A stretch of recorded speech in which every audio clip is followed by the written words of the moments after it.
Събуждаш се сутрин, сърбите, виждаш червени петна по ръцете, по краката, по врата и си мислиш комари, но е зима. Паяци, не виждаш бълхи, нямаш домашен любимец, алергия, но от какво? Отиваш при лекар и ти казва прахови акари и ти дава крем. Обаче минава седмица и охапванията продължават. И никой не може да ти каже от какво са. Казвам се Петър Цветков и се занимавам над 20 години с унищожаване на вредители. И мога да ти кажа с почти 100% сигурност, че ако те хапе нещо нощно време и ти не чуваш или не виждаш нищо, то това са дървеници. И в следващите минути ще ти покажа как да разбереш дали имаш дървеници. Защо почти никога не трябва да изхвърляш мебелите си и какво точно работи срещу тези кръвопийци. Знаеш ли колко хора ми се обаждат всяка седмица с същата история? Не знам какво ме хапе, ходих при лекар, но охапванията не спират. И знаеш ли какво е най-подмолното при дървениците? Не ги усещаш докато те хапят. Когато комарта охапе, в повечето случаи го усещаш или поне чуваш жуженето му. Когато бълха скочи върху теб, усещаш я и я виждаш. Но дървеницата, тя инжектира опойка в кожата ти, преди да започне да смучи от теб. Не усещаш нищо, спиш си спокойно, докато тя през това време се храни с кръвта ти. И после изчезва обратно в скривалището си. Затова хората прекарват дори понякога месеци в объркване.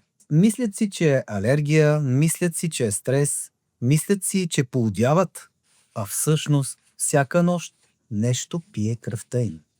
Това видео е за теб, ако се събуждаш сутрин с охапвания и не знаеш от какво са. Лекарът ти е казал алергия или прахови акари, но кремовете не помагат. Чудиш се дали да изхвърлиш дивана, леглото или матрака, но не си сигурен, че това ще реши проблема. Ако това си ти, може би това видео ще ти спести месеци объркване и хиляди евро хвърлени на боклука. Заедно с мебели, които не е трябвало да изхвърляш. Нека ти покажа как да разбереш какво точно те хапе. Защото охапванията от дървеници изглеждат различно от всички останали. Охапването от комар е едно единично подуване на случайно място и сърби веднага. Охапването от бълха е на малки червени точки, обикновено в зоната на глезените и краката и сърби веднага. Бълхите рядко скачат и хапят по-високо. Охапването от паяк е много рядко. Често едно-две охапвания, болезнени и несърбящи. Охапването от дървеница? И тук идва ключовата разлика. Дървениците хапят в линия или група. 3, 4, 5 охапвания едно до друго като пътека. Наричаме го закуска, обяд и вечеря. Защо? Защото докато спиш и се размърдаш, дървеницата хапе отново, отново и отново.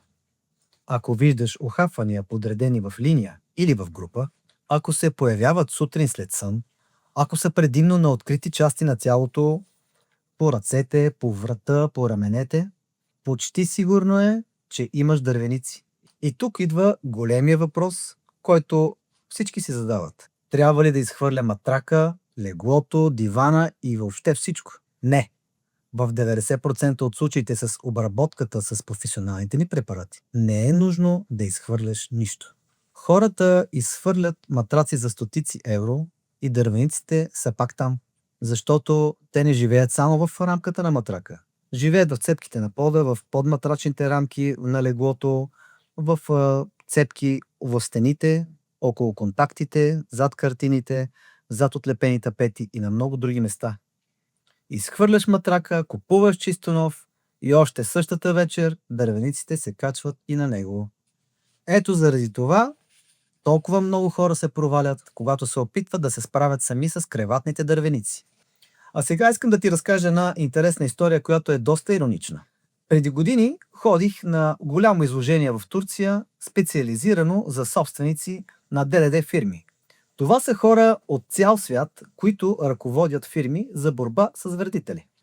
Събрахме се над 30 специалисти от цяла България, натоварихме се в един автобус и заминахме за Турция. Настаниха ни в хубав хотел в центъра на Истанбул и този хотел се оказа пълен с креватни дървеници. 30 човека, които професионално унищожават вредители, настанени в хотел, бъкан с дървеници. И знаеш ли как го открих? Лежа си вечерта в стаята и точно се онасям за сън и усещам, че нещо ме лази. Вдигам рязко чаршафа, поглеждам към ръката ми и я виждам – дървеница, която лази. Сега повечето хора щяха да се паникьосат, но аз знаех какво да правя. Отивам до леглото, вдигам матрака, проверявам шеловете – нищо. Поглеждам рамката на леглото – нищо видимо. Тогава взимам лампата от нощното шкафче, отбръщам я и какво да видя? Там в цепката, където е контакта, цяла колония. Виждаш ли? Ето това е опита. 21 години ми показват, че никога не трябва да се отказвам, докато не разбера каква е причината. Повечето хора ги търсят само в матрака и си казват, значи аз нямам никакви дървеници. А те могат да са в лампата, в рамката на картината, зад тапетите и въобще в места, които никога не бихте се досетили. Затова се обади на професионалист, защото той знае не само как да напръска, в каква концентрация и колко пъти, но и къде да ги търси, за да унищожи цялата популация от дървеници. Креватните дървеници не изчезват сами по 3 причини. Първо, не можеш да убиеш това, което не можеш да намериш. Второ, препаратите от магазина не убиват яйцата им. Трето, лесно стават резистентни и привикват към масовите препарати. Ето какво правим ние като наемни убийци на вредители. Стъпка 1. Професионална инспекция на обекта. Преглеждаме всяко възможно скривалище. Матраци, рамки на легла, мебели, контакти, тапети, абсолютно всичко. Знаем къде да търсим, защото сме го правили хиляди пъти. Стъпка 2. Правилните професионални препарати, а не спреове от магазина, към които дървениците са станали резистентни, а професионални препарати от най-висок клас, одобрени от Министерство на здравеопазването и Европейския съюз. Без цвят, без миризма и абсолютно безопасни за деца и домашни любимци. Стъпка 3. Система от обработки. Една обработка не е достатъчна. Правим поредица от третирания, за да унищожим и новоизлюканите дървеници, които са били яйца при първата обработка. И най-важното, в повечето случаи не се налага да изхвърляш мебели. Това спестява стотици, а понякога и хиляди евро. Ето защо и даваме гаранция. Ако дървениците се върнат след последната ни обработка, ние идваме безплатно. Но нека да видим и какво казват нашите клиенти. Лилия пише: бяхме пълни с дървеници. Още след първото пръскане, веднага умряха и повече не сме видяли живи. След третото мога да кажа, че сме се отървали напълно. Владимир споменава: през последните 10 години ми се е налагало да ползвам няколко пъти услугата им. Винаги е имало резултат. Спасили сме хиляди семейства, като твоето. Имаме над 65 000 обработени домакинства в цяла България. Ние знаем какво правим и за това даваме гаранция за качество. Нека ти кажа какво се случва, ако продължаваш да чакаш дървениците да се хранят всяка нощ с теб. Всеки ден женските снасят от 5 до 10 нови яйца, а през целия си живот между 200 и 500. След месец стотици, а след 2 хиляди. И колкото повече чакаш, толкова по-скъпо става да се справиш с проблема. Сега имаш 3 варианта. Вариант 1 – продължаваш да търсиш отговори.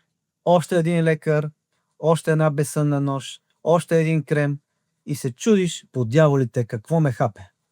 А безсънието и недоспиването сриват нервната ти система. Влошават настроението ти и работоспособността ти. Вариант 2. Опитваш сам. Купуваш спрейове, изхвърляш матрака и губиш седмици време, нерви и средства. И накрая в отчаяние пак се обаждаш на професионалисти, но вече проблема е много голям. Вариант 3. Обаждаш се сега и разбираш какво имаш. Един телефон, безплатна консултация. Обади се на 038 449949 или на 0878 20 12 21. Приемаме заявки всеки ден от 8 сутринта до 8 вечерта. Консултацията е безплатна и бърза. Ще ти зададем няколко лесни въпроса. Ще ти кажем дали звучи като дървеници или като нещо друго и ще ти обясним какви са опциите. Без напрежение, просто отговори. Номерата ни са в описанието под видеото. Също можеш да вземеш и 5 евро отстъпка с код Бранко. Представи си как ще се чувстваш след седмица или след месец. Събуждаш се сутрин, наспан и усмихнат. Поглеждаш ръцете си. Нищо. Никакви ухапвания, никакъв събеж. Просто нормална сутрин в чист дом. С матрак и мебели, които не се наложи да изхвърляш. Това е на един телефон разстояние. 038 44 99 49. Обади се сега и ние ще ти кажем какво те хапе и ще върнем съня ти. Абонирай се за канала ни за още съвети. И ако познаваш някой, който се събужда с мистериозни ухапвания, изпрати му това видео. Можеш да му спестиш месеци мъчение, защото професионализмът има значение.